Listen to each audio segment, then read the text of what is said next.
Hello everyone, welcome. আমরা পড়ছি তড়িৎ ক্ষেত্র চ্যাপ্টার। আজকে আমরা পড়বো গাউসের উপপাদ্য। তো গাউসের উপপাদ্যটা কি জিনিস?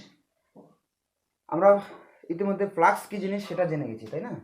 এবার দেখো, গাউসের উপপাদ্য বলেছে যদি একটা বদ্ধ তল, একটা বদ্ধ তল আছে, এই বদ্ধ তল কিছুটা চার্জকে আবদ্ধ করে রেখেছে। ধরো এই বদ্ধ তলের ভেতরে কিছুটা চার্জ আছে, কিউ পরিমাণ চার্জ আছে। তাহলে এই কিউ চার্জ থেকে তো বলরেখা বেরোবে, তাই না? বিভিন্ন দিকে কিউ চার্জ থেকে বিভিন্ন দিকে বলরেখা বেরোবে, আর বলরেখা বেরোবে মানে কি? ফ্লাক্স বেরোবে, তাই তো?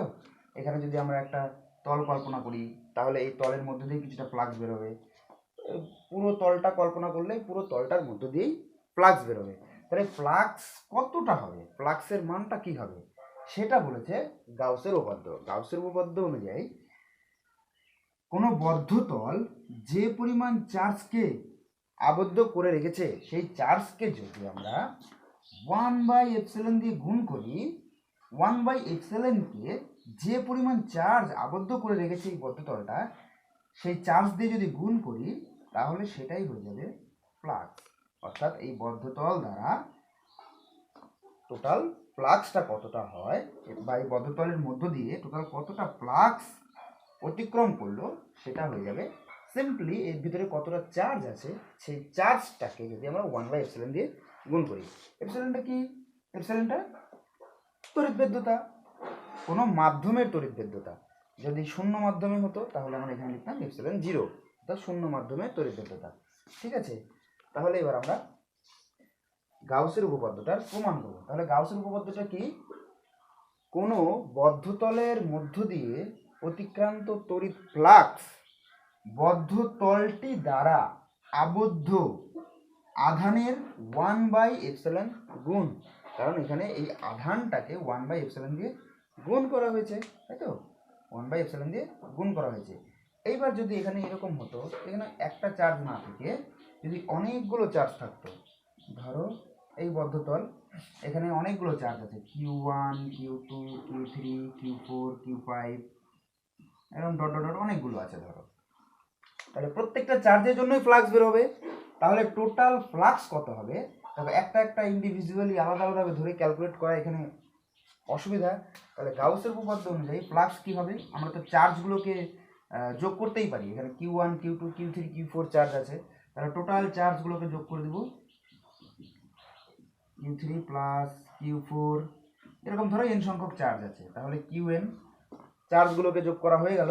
এবার এই চার্জগুলোকে গুণ করব কি দিয়ে? 1/ε দিয়ে গুণ করব। তাহলে যেটা পেলাম সেটাই হয়ে গেল এই বদ্ধতলের মধ্য দিয়ে অতিক্রান্ত তড়িৎ ফ্লাক্স। এইবার আমরা গাউসের উপপাদ্যের প্রমাণ করব।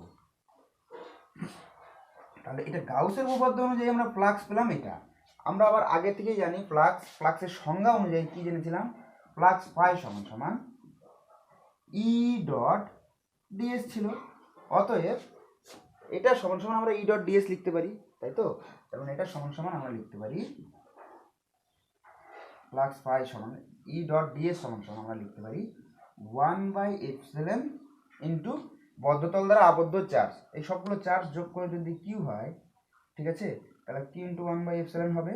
সবগুলো চার্জ যোগ করে যদি কিউ হয় টোটাল অ্যামাউন্টটা, তাহলে Q/ε, তাহলে এখানে হবে কিউ, তাই না? তাহলে পাই সমান সমান কিউ ইন্টু 1/ε, তাহলে এটা পাই সমান সমান Q/ε। আবার আমরা এটা জানি, তাই না? তাহলে এটাই হলো গাউসের উপপাদ্যের এক্সপ্রেশন, ঠিক আছে? এইবার আমরা এটার প্রমাণটা দেখব। প্রমাণ কি করে? গাউস বললেন যে ফ্লাক্স এটা হয়, আর আমরা আগে ফ্লাক্সের সংজ্ঞা থেকে জানি ফ্লাক্স এটা হয়। তাহলে গাউসের উপপাদ্য প্রমাণ করতে গেলে আমাদের কি করতে হবে? কোনো একটা বদ্ধতল নিয়ে সেখানে আমরা আগে যেটা জানি যেভাবে, সেইভাবে সেই ফর্মুলা অ্যাপ্লাই করে যদি আমরা ফ্লাক্স ক্যালকুলেশন করি, ফ্লাক্স ক্যালকুলেশন করার পরে যদি এটা পেয়ে যাই, তাহলে বলতে পারি যে গাউসের উপপাদ্যটা ট্রু, অর্থাৎ সঠিক। তাহলে আমরা প্রমাণ করব, গাউসের উপপাদ্যের প্রমাণ করব, ঠিক আছে? দেখো প্রমাণ, ঠিক আছে, গাউসের উপপাদ্যের প্রমাণ। ধরো একটা বদ্ধ তল আছে, এরকম একটা বদ্ধ তল আছে, এইখানে কিছু পরিমাণ চার্জ রাখা আছে, তাহলে এইখান থেকে বলরেখাগুলো বেরিয়ে যাবে এদিকে, তাই তো? এখান থেকে বলরেখাগুলো এদিকে, বলরেখা এদিকে বেরোবে। তাহলে ধরলাম এইটা দিক, এটা হলো ই, তড়িৎ ক্ষেত্র প্রাবল্যের দিক ই, অর্থাৎ বলরেখাটা এদিকে বেরিয়ে যাবে। এখানে যদি আমরা একটা ক্ষুদ্র ক্ষেত্রফল নিই, ক্ষুদ্র একটা ক্ষেত্রফল নিলাম, তাহলে এই ক্ষেত্রফলের অভিমুখ কি হবে? এই ক্ষেত্রফলের দিক হবে এই ক্ষেত্রফলের সঙ্গে লম্ব, এই দিকটা ধরো ক্ষেত্রফলের দিক, ঠিক আছে? এটা কি হলো? এটা হলো ডিএস ভেক্টর, তাই তো? আর এই ক্ষুদ্র ক্ষেত্রফলটা হলো ডিএস ক্ষেত্রফল। এই ক্ষুদ্র ক্ষেত্রফলটার মান হলো ডিএস, দিক হলো ডিএস ভেক্টর। এবার এই দুজন ধরো মাঝখানে কোণ করে আছে থিটা। তাহলে এই ক্ষেত্রে আমরা ফ্লাক্স বের করবো। এখানে আমরা ফ্লাক্স ক্যালকুলেট করব। ফ্লাক্স ফাই সমান সমান কি জানি? ফ্লাক্স ফাই সমান আমরা জানি ই ডট ডিএস, তাই তো? এটা আমরা আগে থেকে জানি, ফ্লাক্স ফাই সমান ই ডট ডিএস। আচ্ছা, ধরো এই চার্জ থেকে এই বিন্দুর দূরত্ব ধরলাম আমরা আর, তাহলে এই কিউ আধানের জন্য বা কিউ চার্জটার জন্য এই ডিএস ক্ষেত্রফলের উপরে একটা বিন্দু নিলাম, এই বিন্দু যার দূরত্বটা আর, তাহলে কিউ আধানের জন্য এই বিন্দুতে তড়িৎ ক্ষেত্র প্রাবল্যটা কি হবে? তড়িৎ ক্ষেত্র প্রাবল্যটাকে যদি আমরা ই বলি, তাহলে তড়িৎ ক্ষেত্র প্রাবল্য ই সমান কি হবে? এই বিন্দুতে আমরা জানি 1/4πε0 কিউ বাই আর স্কোয়ার। এটাই তো হবে এই কিউ চার্জের জন্য এই ক্ষেত্রফলের উপরে কোনো বিন্দুতে তড়িৎ ক্ষেত্র প্রাবল্যের রাশিমালা, তাই তো? ব্যাস, এবার দেখো এটাকে যদি আমরা ডটটাকে ভেঙে নিই, তাহলে কি হয়? ই ডিএস কস থিটা। তাহলে এবার আমরা ই এর জায়গায় ই এর মানটা বসিয়ে দেবো। ই এর জায়গায় যদি আমরা ই এর মানটা বসিয়ে দিই, তাহলে কি হবে? 1/4πε0 কিউ বাই আর স্কোয়ার সঙ্গে ডিএস কস থিটা। এইবার দেখো আমরা এটাকে একটু সাজিয়ে লিখি, হ্যাঁ? কিউ বাই 4πε একসঙ্গে রাখলাম, কিউ বাই 4πε, আর ds cos theta by r স্কোয়ারকে আলাদা রাখলাম। এবার দেখো এটাকে চেনা চেনা মনে হচ্ছে, ds cos theta by r square, এটা কি? এটাই হলো ঘনকোণ। ডি ওমেগা সমান ds cos theta by r square, এটাই তো ঘনকোণ। ঘনকোণ না এটা? Ds cos theta by r square. যদি এটা না জেনে থাকো, আগের ভিডিওটা দেখে আসবে, ঘনকোণ সম্বন্ধে ডিটেলসে আলোচনা করা হয়েছে। তাহলে এই ds cos theta by r square সমান ডি ওমেগা, অর্থাৎ এই ছোট্ট ক্ষেত্রফলটা এইখানে যে ঘনকোণটা উৎপন্ন করেছে, এখানে যে ঘনকোণটা উৎপন্ন করেছে সেটাই হলো ডি ওমেগা। তাহলে ds cos theta by r square, তাহলে এটার জায়গায় আমরা লিখতে পারি ডি ওমেগা। তাহলে q by 4πε0 into d omega, ঠিক আছে? আচ্ছা, ε0 এটা যদি শূন্য মাধ্যমে হয় তাহলে হয় ε0, যদি কোনো মাধ্যমে হয় তাহলে আমরা এটাকে এপসিলন লিখবো। আচ্ছা, আমরা মাধ্যম ধরে করি, ধরো এর ভিতরে কোনো একটা মাধ্যম আছে, তাহলে আমরা এপসিলন ধরেই করি, সুবিধা হবে। ধরো এপসিলন, ঠিক আছে? তাহলে q by 4πε0 into d omega. তাহলে দেখো এটা কিসের জন্য হলো? ক্ষুদ্র একটা ক্ষেত্রফলের জন্য হলো, তাই না? এইবার যদি আমরা টোটাল ক্ষেত্রফলের জন্য কতটা ফ্লাক্স হচ্ছে সেটা যদি বের করতে চাই, অর্থাৎ টোটাল ক্ষেত্রফলের মধ্যে দিয়ে কতটা ফ্লাক্স বের হচ্ছে সেটা বের করতে গেলে আমাদের কি করতে হবে? এটাকে ইন্টিগ্রেশন করতে হবে, তাই না? আচ্ছা, এটা যেহেতু আমরা ক্ষুদ্র ক্ষেত্রফল ধরে নিয়েছি, তার জন্য এটাকে আমরা ডি ফাই বলতে পারি, পাই না বলে। তার মানে আমাদের ডি ফাইটা এটা বের হলো, তাই তো? এবার যদি আমাদের টোটাল ক্ষেত্রফলটা নিতে চাই, তাহলে আমাদেরকে এটাকে ইন্টিগ্রেশন করতে হবে, তাই না? টোটাল ক্ষেত্রফলের উপরে ইন্টিগ্রেশন। তাহলে টোটাল ক্ষেত্রফলের উপরে ইন্টিগ্রেশন করলে আমাদের ডি ফাইটা কি হয়ে যাবে? ডি ফাইটা হয়ে যাবে পাই। আর এখানে কি হবে? দেখো এখানে চার্জ, এর ভিতরে যে চার্জটা আছে সেই চার্জের পরিমাণটা তো ফিক্সড, চার্জটা ধ্রুবক। তাহলে চার্জটা ধ্রুবক, 4πε এগুলো তো ধ্রুবক, এপসিলনটা কোনো একটা মাধ্যমের ক্ষেত্রে ধ্রুবক। তাহলে এই সবগুলোকে বাইরে বের করে দেবো, কিউ বাই 4πε। এবার ভিতরে পড়ে থাকবে কি? শুধু ডি ওমেগা। ডি ওমেগা বলতে কি? ডি ওমেগা বলতে ক্ষুদ্র একটা ক্ষেত্রফলের জন্য ঘনকোণ। তাহলে ক্ষুদ্র ক্ষেত্রফলের জন্য ঘনকোণ একে যদি আমরা ইন্টিগ্রেশন করি, অর্থাৎ টোটাল এই আবদ্ধ ক্ষেত্রফলের জন্য টোটাল ঘনকোণ কত হয় আমরা জানি যদি ডি ওমেগাকে আমরা ইন্টিগ্রেশন করি আমরা কি পাই 4 পাই, অর্থাৎ টোটাল ঘনকোণ উৎপন্ন করে কত 4 পাই। তাহলে ডি ওমেগার জায়গায় আমরা 4 পাই লিখতে পারি, তাহলে q by 4 pi epsilon zero তো ছিলই, আর এটাকে ইন্টিগ্রেশন করলে আমরা কত পাবো 4 ইন্টু পাই। তাহলে 4 পাই, আচ্ছা এপসিলন জিরো লিখলাম এপসিলন, তাহলে 4 পাই কেটে গেল, পড়ে থাকলো কি কিউ বাই এপসিলন। তাহলে পাই সমান সমান কত পেলাম আমরা কিউ বাই এপসিলন, অর্থাৎ এটাই তো 1/এপসিলন ইন্টু কিউ লিখা যায়। তাহলে এটাই তো গাউসের উপপাদ্য, অর্থাৎ এই আবদ্ধ ক্ষেত্রফলটা কিউ পরিমাণ চার্জকে আবদ্ধ করে রেখেছে। তাহলে কিউ পরিমাণ আধানকে যদি আমরা 1/এপসিলন দিয়ে গুণ করি তাহলে তো কিউ বাই এপসিলন পাবো। তাহলে এটাই তো গাউসের উপপাদ্য। নেক্সট আমরা দেখব বদ্ধতলের বাইরের আধানের জন্য তড়িৎ ফ্লাক্স, অর্থাৎ ধরো এখানে একটা বদ্ধতল রাখা আছে, এই বদ্ধতলের বাইরে যদি আমরা কোনো একটা আধান রাখি তাহলে এই আধানের জন্য এই বদ্ধতলের মধ্য দিয়ে অতিক্রান্ত তড়িৎ ফ্লাক্সটা কত হবে সেটা আমরা দেখব। এটা করার আগে একটা জিনিস মনে রাখতে হবে যে ফ্লাক্স পজিটিভও হয়, ফ্লাক্স নেগেটিভও হয়। কখন পজিটিভ হবে কখন নেগেটিভ হবে? পজিটিভ তখনই হবে যখন ফ্লাক্সটা কোনো বদ্ধতলের ভেতর থেকে বাইরে বেরোবে, ঠিক আছে? যখন ফ্লাক্স বদ্ধতলের ভেতর থেকে বাইরে বেরোবে তখন সেটাকে বলি আমরা পজিটিভ ফ্লাক্স, আর যখন ফ্লাক্স কোনো বদ্ধতলের ভেতরে প্রবেশ করবে তখন সেটাকে আমরা বলি নেগেটিভ ফ্লাক্স। ধরো এটা একটা বদ্ধতল, এই বদ্ধতলের ভেতর থেকে যদি ফ্লাক্স বাইরে বেরোয় তাহলে সেটাকে আমরা বলবো পজিটিভ ফ্লাক্স। আর যদি এই চার্জের জন্য দেখা গেলো একটা ফ্লাক্স বদ্ধতলের ভেতরে প্রবেশ করছে তাহলে এইরকম ফ্লাক্সকে আমরা বলবো নেগেটিভ ফ্লাক্স। আশা করি বোঝা গেছে। এইবার দেখো, এবার আমরা দেখবো বদ্ধতলের যদি কোনো বাইরে একটা আধান থাকে, একটা বদ্ধতল আমরা কল্পনা করলাম, ধরো এই বদ্ধতলের বাইরে একটা আমরা আধান রেখেছি কিউ পরিমাণ আধান, তাহলে এখান থেকে বলরেখাগুলো বেরিয়ে যাবে এইভাবে সোজা, এখান থেকে এইভাবেও বেরিয়ে যাবে, এইভাবেও বেরিয়ে যাবে, তাই না? তাহলে এই বলরেখাগুলো এইখানে কোন ক্ষেত্রফলকে ভেদ করলো? ধরো এইখানে এই ক্ষেত্রফলকে ভেদ করলো, ঠিক আছে? এখানে এই ক্ষেত্রফলকে ভেদ করে চলে গেল। আবার এখানে কোন ক্ষেত্রফল? এখানে এই ক্ষেত্রফলকে ভেদ করে চলে গেল, তাই তো? তাহলে আমাদেরকে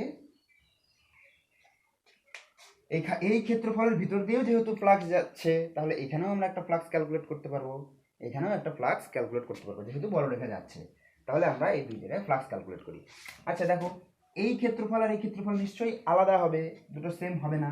তাহলে এই ক্ষেত্রফলটাকে আমরা ধরলাম ds1 আর এই ক্ষেত্রফলটাকে ধরলাম আমরা ds2, ঠিক আছে? এই ক্ষেত্রফলটাকে ধরলাম ds1, এই ক্ষেত্রফলটাকে আমরা ধরলাম ds2। তাহলে এই আধানটার জন্য এই ক্ষেত্রফলের উপরে তড়িৎ ক্ষেত্র প্রাবল্যের রাশিমালা, আর এই আধানটার জন্য এই ক্ষেত্রফলের উপরে তড়িৎ ক্ষেত্র প্রাবল্যের রাশিমালা কি সেম হবে? সেম হবে না। কেন? কারণ এখান থেকে এই দূরত্ব আর এখান থেকে দূরত্বটা আলাদা। আমরা জানি তড়িৎ ক্ষেত্র প্রাবল্য কিসের উপর নির্ভর করে? দূরত্বের উপর নির্ভর করে, তাই তো? তাহলে ধরো এই চার্জটার জন্য এই ক্ষেত্রফলটার উপরে তড়িৎ ক্ষেত্র প্রাবল্যের রাশিমালাটাকে ধরলাম আমরা E1, আর এই ক্ষেত্রফলের উপরে তড়িৎ ক্ষেত্রের রাশিমালাটাকে ধরলাম আমরা E2। এই চার্জ থেকে এই ক্ষেত্রফলটার দূরত্ব, অর্থাৎ এখান থেকে এই দূরত্বটাকে আমরা ধরলাম R1, এবং এই পয়েন্ট, এই চার্জ থেকে এই ক্ষেত্রফলটার দূরত্ব, যেটা এই চার্জ থেকে এই ক্ষেত্রফলটার দূরত্ব, সেটাকে আমরা ধরলাম R2, ঠিক আছে? এখান থেকে ধরলাম R2। আচ্ছা, এইটা যেহেতু একটা তল, এই তলের লম্বটা কোনটা হবে? এই তলের লম্ব দেখো এরকম তো নাও হতে পারে যে এই বলরেখাগুলো এই তলকে যে লম্বভাবেই ছেদ করবে, এটা নাও হতে পারে, কারণ এটা ইরেগুলার শেপের একটা তল, ঠিক আছে? তাহলে ধরো এইখানে তোমার এই তলটার অভিলম্ব ধরো এইটা, ঠিক আছে? এই তলটার অভিলম্ব এটা, তাহলে এটা কি হবে? ds1 vector. তাহলে ই এর দিক কোন দিকে হবে? ই এর দিক তো এই দিকেই হবে, তাই না? এখান থেকে চার্জ বেরিয়ে গেছে, তাহলে ই এর দিকটা এই দিকেই হবে। তাহলে এটা হলো E1 এর দিক, বা আমরা সিম্পলি ই এর দিকই বলি, কোনো অসুবিধা নেই। ই এর দিক বা E1 বলো, কোনো অসুবিধা নেই। দেখেন এখানে রাশিমালাটা E1, এখানে মনে করো E2। তাহলে এই E1 এর এই দিকের উপাংশটা কি হবে? এই E1 এর এই দিকের উপাংশটা হবে E1 cos থিটা, ঠিক আছে, E1 cos থিটা। আর একইভাবে ধরো এখানে থিটা কোণ করেছে, আমরা ধরুন থিটা 1 কোণ করেছে, তাহলে কি হবে E1 cos থিটা 1। এখানে যদি আমরা এর অভিলম্ব নেই, এই তলটার অভিলম্ব ধরো এইদিকে অভিলম্ব, ঠিক আছে, তাহলে এই এটা হলো E2 ভেক্টর, তাহলে E2 ভেক্টরের সঙ্গে এটা DS2 ভেক্টর, তাহলে এই DS2 ভেক্টর কোণ করেছে কতটা, ধরলাম আমরা থিটা 2 কোণ করেছে, তাহলে E2 এর দিকে E2 এর এই দিকের উপাংশটা কি হবে, E2 এর এই দিকের উপাংশটা হবে E2 cos থিটা 2। আশা করি এইটুকু বোঝা গেছে। তাহলে এইখানে তড়িৎ ক্ষেত্র প্রাবল্যের মানটা কত হবে এই পয়েন্টে, সেটা যদি আমরা বলি E1, এই E1 সমান কত হবে, E1 সমান হবে 1/4 pi epsilon 0 q charge, q by, আচ্ছা আমরা এপসিলন দিয়ে করি, হ্যাঁ এপসিলন 0 না, এপসিলন ধরো একটা কোনো মাধ্যম আছে, ঠিক আছে, তাহলে কিউ বাই আর স্কোয়ার, এখান থেকে এই দূরত্বটা কত ধরেছি R1, তাহলে হবে R1 স্কোয়ার। একইভাবে এই চার্জের জন্য এই পয়েন্টে তড়িৎ ক্ষেত্র প্রাবল্যকে যদি আমরা বলি E2, তাহলে E2 এর মান কত হবে, E2 এর মান হবে 1/4 পাই এপসিলন, এই আধানটার জন্যই, সেই জন্য কিউ বাই এখান থেকে এই দূরত্ব কত R2 ধরেছি, তাহলে R2 স্কোয়ার, ঠিক আছে। এইবার দেখো এই চার্জের জন্য এর ভিতর দিয়ে অতিক্রান্ত ফ্লাক্স কত হবে, ফ্লাক্স ফাই সমান আমরা কি জানি, ফ্লাক্স ফাই সমান জানি আমরা E ডট ডিএস। তাহলে এখানে টোটাল ফ্লাক্স কত হবে, এখানেও একটা ফ্লাক্স পাবো, এই তলেও একটা ফ্লাক্স পাবো, এই তলেও একটা ফ্লাক্স পাবো, তাহলে এই তলে ফ্লাক্স কত হবে, এই তলটাতে ফ্লাক্স হবে, এই বাই ক্ষেত্রফলটাতে ফ্লাক্স হবে E1 ডট DS1, তাই তো। টোটাল ফ্লাক্সটা কত হবে, এই ফ্লাক্সটা প্লাস এখানকার যে ফ্লাক্স, তাহলে তো টোটাল ফ্লাক্সটা পাবো, তাই তো, তাহলে প্লাস E2 ডট DS2, অর্থাৎ এই তলটার মধ্যে দিয়ে অতিক্রান্ত ফ্লাক্স পেলাম। এবার দেখো এই তলের মধ্যে দিয়ে ফ্লাক্সটা কোন দিকে যাচ্ছে, এটা একটা পরিবাহীর বাইরে থেকে ভেতরে প্রবেশ করছে, তাহলে এই ফ্লাক্সটা কি হবে, পরিবাহীর বাইরে থেকে যদি ভেতরে ফ্লাক্স প্রবেশ করে সেটাকে আমরা কি ধরি, ঋণাত্মক ফ্লাক্স ধরি বা নেগেটিভ, তাহলে সামনে একটা নেগেটিভ। আর এটা দেখো এই তলের মধ্যে দিয়ে বড় রেখাগুলো কোন দিক থেকে কোথায় যাচ্ছে, ভেতর থেকে তো বাইরের দিকে বেরোচ্ছে, তাই না, বড় রেখাগুলো এই পরিবাহীর ভেতর থেকে বাইরে যাচ্ছে, তাহলে এই তলে ফ্লাক্স কি হবে, পজিটিভই থাকবে, তাহলে এটা পজিটিভই থাকলো। তাহলে এইটাকে কি লেখা যায়, মাইনাস E1 DS1 কি লিখে যাবে, E1 DS1 cos থিটা 1, তাই তো, প্লাস এটা কি থাকবে E2 DS2 cos থিটা 2। এবার E1 আর E2 এর মানটা বসিয়ে দেবো এখান থেকে, তাহলে E1 এর মান যদি বসিয়ে দেই, মাইনাস E1 এর মান কি 1/4 pi epsilon q by R1 square, সঙ্গে কি আছে DS1 cos থিটা 1, তাই তো। এবার প্লাস E2 এর মান বসিয়ে দেবো, E2 এর মান কত, এটা 1/4 pi epsilon q by R2 square, E2 এর মানটা বসিয়ে দিলাম, পরে থাকলো কি DS2 cos থিটা 2। আচ্ছা এইবার দেখো আমরা এটাকে একটু সাজিয়ে লিখি, কি হবে, মাইনাস এইটাকে আলাদা রাখবো, DS1 cos theta 1 by R1 স্কোয়ারটাকে আলাদা রাখবো, তাহলে কিউ বাই 4 পাই এপসিলন থেকে আলাদা রাখি, কিউ বাই 4 পাই এপসিলন, সঙ্গে কি পড়ে থাকলো DS1 cos theta 1 by R1 square, plus এটাকে আলাদা রাখি q by 4 pi epsilon DS2 cos theta 2 by R2 square. এইবার দেখো এই টার্মটা চেনা চেনা লাগছে, এই টার্মটাও চেনা চেনা লাগছে, এটার মানে হলো এই DS1 cos theta 1 by R square, মানে এই DS1 ক্ষেত্রফলটা এইখানে এই চার্জটা যেখানে আছে সেখানে কতটা ঘনকোণ উৎপন্ন করেছে, এতটা ঘনকোণ উৎপন্ন করেছে, তাই না। তাহলে এটাকে যদি আমরা বলি ডি ওমেগা, আবার দেখো এই DS2 ক্ষেত্রফলটাও এই কেন্দ্রে কতটা ঘনকোণ উৎপন্ন করেছে, ডি ওমেগা ঘনকোণ উৎপন্ন করেছে, তার মানে এটা মানেও ডি ওমেগা, আবার এটার মানেও হলো ডি ওমেগা, ঠিক আছে। তাহলে এইটার জায়গায় আমরা ডি ওমেগা লিখতে পারি, কারণ এই ক্ষেত্রফলটাও এখানে ডি ওমেগা ঘনকোণ উৎপন্ন করেছে, এই ক্ষেত্রফলটাও এখানে ডি ওমেগা ঘনকোণ উৎপন্ন করেছে, দুজন সেম ঘনকোণ উৎপন্ন করেছে, তাই না? কারণ দেখো আমরা যদি এখানে একটা সারফেস নেই বড়, এই পয়েন্টে ধরো কতটা ঘনকোণ উৎপন্ন করেছে, তাহলে এখান থেকে টানবো যে এই ঘনকোণের মানটা, ঠিক আছে। আমরা যদি সারফেসটা এখানে না নিয়ে বা ক্ষেত্রফলটা এখানে না নিয়ে যদি আমরা এখানে নিতাম, তাহলে এই ক্ষেত্রফলটাও এখানে সেম ঘনকোণ উৎপন্ন করতো, তাই না? আমরা যদি ক্ষেত্রফলটা এখানে নিতাম, এটা ধরো ঘনকোণ, তাহলে এই ক্ষেত্রফলটাও এখানে যে ঘনকোণ উৎপন্ন করতো, এই ক্ষেত্রফলটাও সেম ঘনকোণ, এই ক্ষেত্রফলটাও এখানে সেম ঘনকোণ উৎপন্ন করবে। তাহলে যেহেতু এখানে একটা পয়েন্ট থেকেই বেরিয়েছে, তাহলে এই ক্ষেত্রফলটাও এখানে যে ঘনকোণ উৎপন্ন করলো, এই ক্ষেত্রফলটাও এখানে সেম ঘনকোণ উৎপন্ন করেছে। তাহলে দেখো -q/4π এপসিলন, এটার জায়গায় আমরা কি লিখতে পারি, ডি ওমেগা ঘনকোণ উৎপন্ন করেছে, ঠিক আছে। প্লাস q/4π এপসিলন, এর জায়গায় আমরা কি লিখতে পারি, ডি ওমেগা ঘনকোণ, অর্থাৎ এটাও সমান ডি ওমেগা, এটা সমান ডি ওমেগা। এবার দেখো দুটো সেম জিনিস, প্লাস মাইনাস, তাহলে কেটে যাবে, তাহলে সমান সমান 0। অর্থাৎ যদি একটা পরিবাহীর বাইরে থেকে, যদি একটা পরিবাহী, কোনো একটা পরিবাহী আবদ্ধ পরিবাহীর বাইরে যদি একটা চার্জ রেখে দাও, তাহলে সেই চার্জের জন্য পরিবাহীতে মোট তড়িৎ ফ্লাক্স কত হবে, মোট তড়িৎ ফ্লাক্স হবে 0। আশা করি বোঝা গেছে। এই ক্লাসে এই পর্যন্তই, দেখা হচ্ছে পরের ক্লাসে।